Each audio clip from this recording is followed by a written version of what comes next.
भारत में जितनी विविधताएं हैं, उतनी ही मान्यताएं और रीति रिवाज भी हैं। यहाँ के मंदिरों और धार्मिक स्थलों से जुड़ी कई तरह की चौंकाने वाली कथाएं हैं। आप किसी भी मंदिर के दर्शन जीवन में कई बार कर सकते हैं, लेकिन आज हम आपको एक ऐसे मंदिर के बारे में बताने जा रहे हैं जहां स्थापित देवता के दर्शन बड़े से बड़े भाग्यशाली लोग भी पूरे जीवन में महज 2 बार ही कर सकते हैं।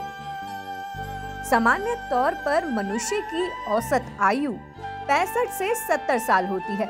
बहुत कम लोग ही 80 साल या उससे अधिक जीवित रह पाते हैं। जिस मंदिर की हम बात कर रहे हैं, उस मंदिर में स्थापित देवता 40 वर्षों में एक बार ही दर्शन देते हैं। यह अद्भुत मंदिर तमिलनाडु के कांचीपुरम में स्थित है, जिसका नाम है भगवान वरदराजा स्वामी मंदिर। इस मंदिर में भगवान विष्णु शयन मुद्रा में हैं, जो 40 वर्षों तक पानी में रहते हैं। स्थानीय लोग भगवान विष्णु को यहाँ अथि वरदार के नाम से पुकारते हैं। अथि का अर्थ है अंजीर। भगवान विष्णु की ये प्रतिमा अंजीर के पेड़ की लकड़ी से बनी है, जिसके बारे में मान्यता है कि ये देवताओं के कारीगर भगवान विश्वकर्मा द्वारा बनाई गई है।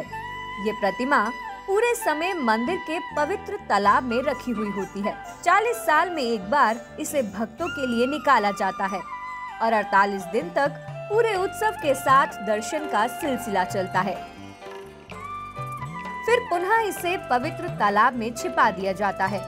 अपने जीवन में कोई भी भक्त अधिकतम 2 बार ही इस उत्सव को देख पाता है। एक सदी में 2 बार ही ये प्रतिमा पवित्र अनंत सरोवर से बाहर निकाली जाती है।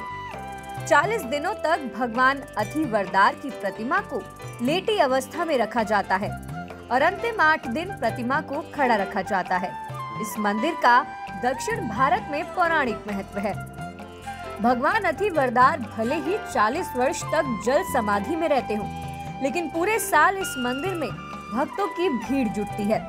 वर्ष 1979 के बाद वर्ष 2019 में भगवान अथि वरदार ने मंदिर के पवित्र तालाब से बाहर आकर भक्तों को दर्शन दिए थे।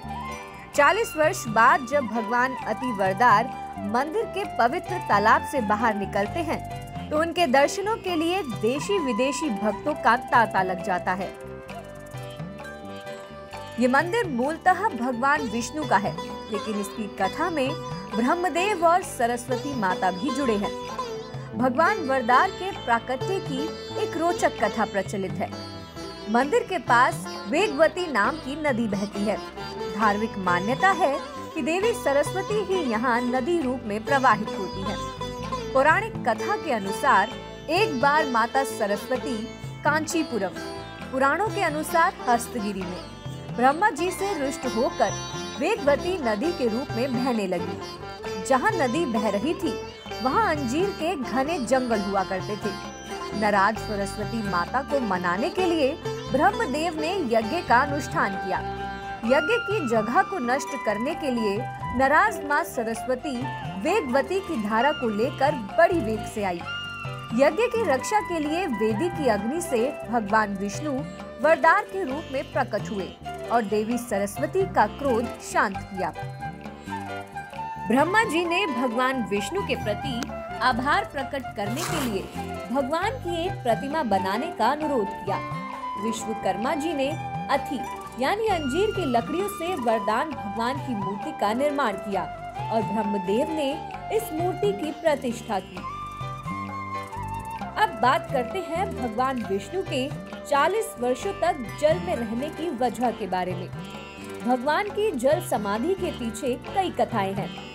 एक कथा के अनुसार यज्ञ की अग्नि से प्रकट होने के कारण भगवान विष्णु का शरीर काफी तप रहा था। भगवान की तपिश को कम करने के लिए उन्हें जल में प्रवेश करा दिया गया।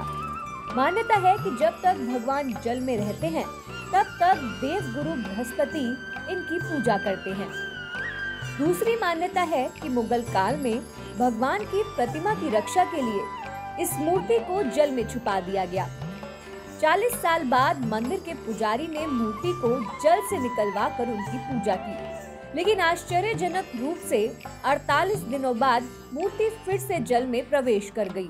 इसके बाद से ये परंपरा बन गई कि 40 साल बाद मूर्ति कुंड से निकलती है और फिर 48 दिनों के उत्सव के बाद इन्हें पुनः जल में प्रवेश करा दिया जाता है। आप हमारे संत वाणी चैनल को सब्सक्राइब करें, वीडियो को लाइक करें, शेयर करें और हाँ, बेल आइकन पर क्लिक करना बिल्कुल ना भूलें ताकि हमारी किसी भी वीडियो की सूचना सबसे पहले आपको मिले।